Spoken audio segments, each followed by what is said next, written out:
Hi everyone, and welcome to our Friday Reads video. This is going to be fairly casual. I'm gonna go through some... Hi Olivia! Here she is. She just decided to pop by. So I'm gonna go through my books. We're gonna start with recently finished, and then we're gonna go to my current reads, and then we'll do our next reads. So there's quite a few books that I've recently finished. So I'm gonna start with one I haven't really talked to you very much about. And that book is A Lot Like Adios by Alexis Daria. And so this is a book that is a second chance romance about Gabe, and he is a gym owner, and Michelle, who is like a freelancer and a strategic marketer. And so Gabe is going to start a new gym in New York City where Michelle lives. Unknowingly, he reaches out to Michelle to help with the startup. Michelle and Gabe have quite a complicated past. This is a lot of fun. It's a really good book to read like during the summertime or like anytime. There are those sort of vibes. Like, just so you know, it is quite an intense romance. It was a little intense for me at times, but it was so much fun and it was written so well. I really enjoyed it, and it's just such a quick read. It's mostly quick because of like how well it's written, how funny it is. I got to love the characters so much. I liked Michelle, and I really liked Gabe as a character. I thought that he had such an interesting backstory. Like, it goes into his relationship with his family and just so much going on, and I just love that. Michelle was also a very good character as well. The characters are just like so full of life, and I really enjoyed reading the book. So now I believe I talked about A History of Women in the World by Marilyn French. It is a nonfiction about women and their roles in society over time. I would say read this if you are really interested in the topic. There is so much interesting information. You know, I read this sort of in the middle of my July, so this really had an impact on my ability to finish or not finish many of my July TBR games. So, you know, am I sad about that? Yeah. Am I happy that I read this book? Absolutely. Like, it's a 4.25, somewhere around there. Just really good and packed full of information. A little bit dense at times, but hey, it's a history book. So I also read I Am a Cat by Soseki Natsume. Now, I am very conflicted about this one, as am I with the other book that I read, Always Never, by Jordi Lefebvre. Both sort of had similar kind of issues. Some of the subject material I wasn't really like a fan of, and the stories as well, but I Am a Cat, it is about a cat, and it is the cat's narrative about like the owners of the home and like their interactions, but it's really more about the humans in the story. So I would say don't read that if you're looking for like a cute cat book, because that's not it. It's very funny. Some of the subject material, not so great. This was written like over 100 years ago. There's just a lot of subject matter in the book that was hard for me to read. So just look at the content warnings for this one and for Always Never. But I would say for I Am a Cat, read that if you're really looking for a book about what it was like in Japan, like over 100 years ago, like middle-class Japanese society. And if you like a lot of like witty, like philosophical conversations, for Always Never. I think if you like the idea of a 40-year love story, kind of told in reverse, and you really love the art style, then that book will be for you. And so now I'm going to talk about my children's books. So there's a few children's books that I have here, all from NetGalley, and for all of my NetGalley books, those are provided in exchange for an honest review, so all of the opinions are of course my own. These are children's books, so you may want to skip forward, but if you are interested in children's literature, then I would love if you were to stay and we can have a chat about the books that I read. Now, all of the children's books that I read are very good. I read Yasmin the Detective, Lola in the New School, and How Science Saved the Eiffel Tower. All of these were great, and these were all ARCs. And now they were published all on August the 1st, so they are out right now. Basically, Yasmin the Detective is a story about a girl named Yasmin, and so her grandmother, her things go missing, and so Yasmin has to try and find them by using her detective skills. Lola in the New School is about Lola, who is starting a new school, and so it's a lot about like adapting to change and new environments, and a lot of it is guided by her abuela, who is just like a wonderful individual in the story. And How Science Saved the Eiffel Tower, that was so cool. You learn so much about the Eiffel Tower in such a short amount of time. In such a short book. I didn't know that it was associated with like the study of aerodynamics or radio transmissions. I didn't know that there were restaurants. I didn't know that Gustave Eiffel, I didn't know that he lived at the Eiffel Tower, for instance. He lived there until he passed away at 91 years of age. That was such a cool book. Now I also have Shoe, which is coming out, I believe, in September, and Goodnight Stories for Rebel Girls and Planting Peace. Shoe was a lot of fun. It was about Mrs. Golightly. There's literally a zoo that moves in right next door, and so she has to learn how to get along with all these animals that live in the zoo. So it's a lot of fun, and it's super funny. Goodnight Stories for Rebel Girls, it has like little biographies of different women, so many like diverse women of diverse backgrounds, and I just think it's great. It's like a baby's book, so literally there's a short blurb and like beautiful pictures within, so I thought that was great. And then Planting Peace with the Right to Fight by Annika Christopher. So it's about Wangari Maathai. So she is a Nobel Peace Prize winner from Kenya, and she started an initiative that led to the planting of millions and millions of trees.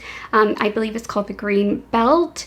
And so it was just like a very beautiful, awesome read. And for all of these, I have my reviews on my July wrap-up, which you can read below. I didn't film one. Don't really have very much time to do a wrap-up. This is kind of a wrap-up-ish of some books, but you can go and read about it there, and that was just like one of my favorite books that I read in July. All right, so let's talk about what I am currently reading. So what I'm currently reading right now are books for my July TBR game that I have to still read and finish, which is Lore and The Kindest Lie. And then I'm also reading some NetGalley books for ARCathon. Thank you so much to Marty and Britt for running it. So A Treacherous Tale is a lot of fun. So I read the first book in the Cambridge Bookshop series, and I read that like last year, I believe, and I was so happy that they approved me for the second book, because this is so, I love this cozy mystery. If you guys don't know what a cozy mystery is, because some people do and some people don't, and they're like, well, how can a mystery be cozy?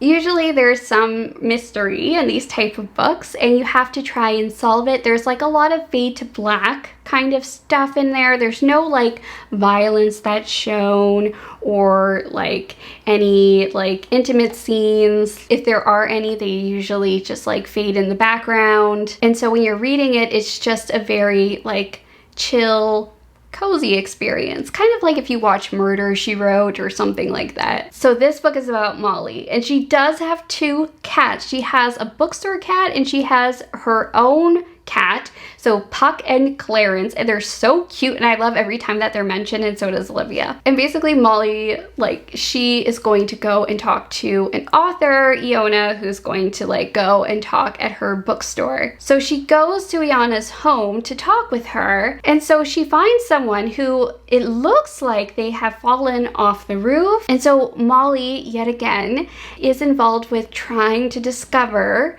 like what happened. She is always drawn to these like mysteries. So things I love about it so far. I love Molly. I think that she's a wonderful character. I love Aunt Violet, who is just like a great character as well. Her mom, I love, you know, all of the different like interactions. And like the books are the Strawberry Girls classic tales. So there's always like a lot of mention of food in these sort of books. I love it.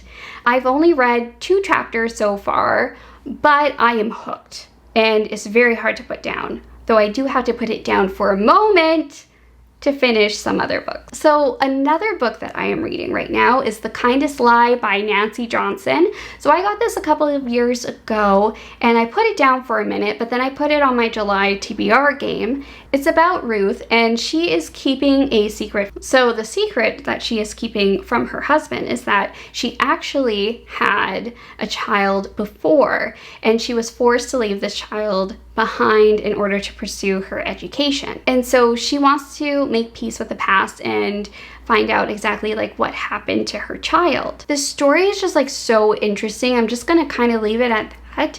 And I'm flipping through it so quickly. I just think that it's written very, very well.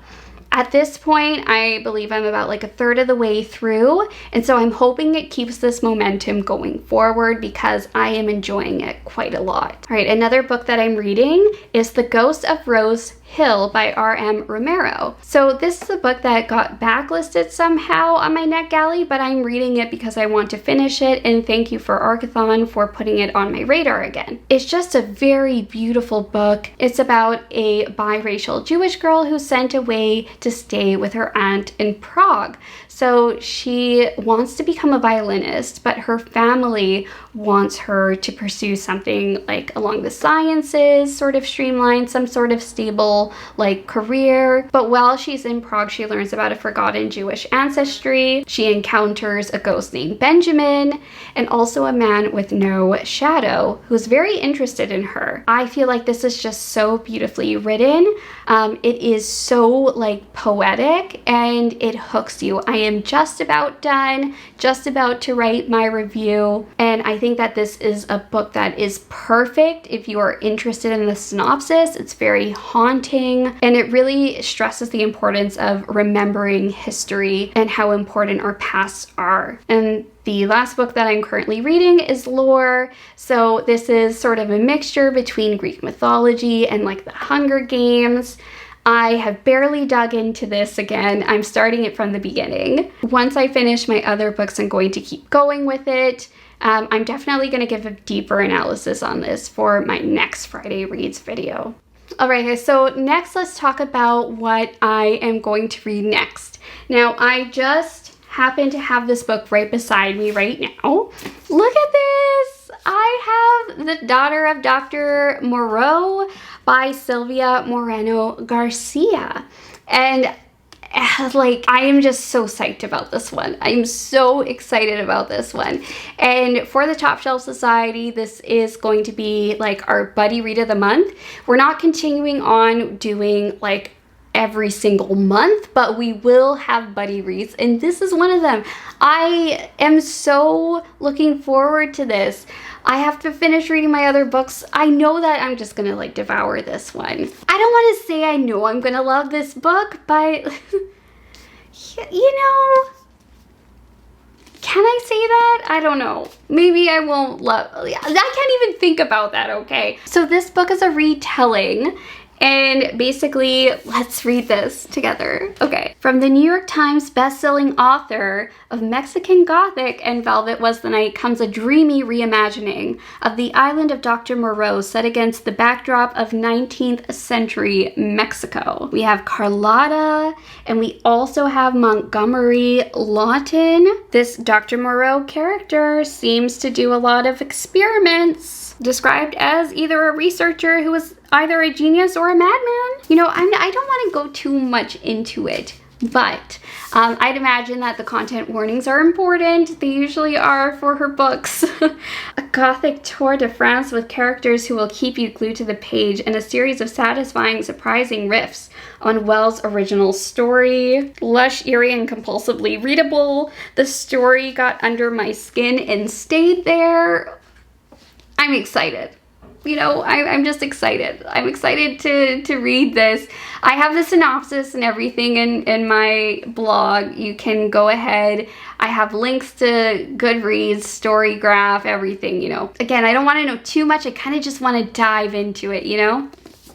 I'm so excited about this one, and there may be a reading vlog for this one. And I may have already started filming. We'll see.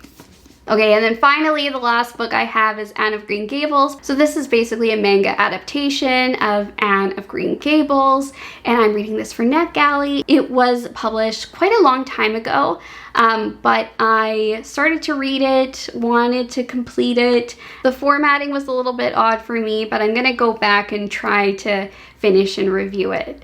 All right, guys, so those are my Friday reads. Let me know what you're currently reading and what you are interested in reading. I know that I'm reading a lot of good books right now, but guys, this is my most anticipated read of the year. Basically, since I stopped reading Mexican Gothic, I wanted to read another Gothic by Sylvia Moreno Garcia. So looking forward to that. That is everything for today, and I hope that you're having a great Friday. Bye, guys.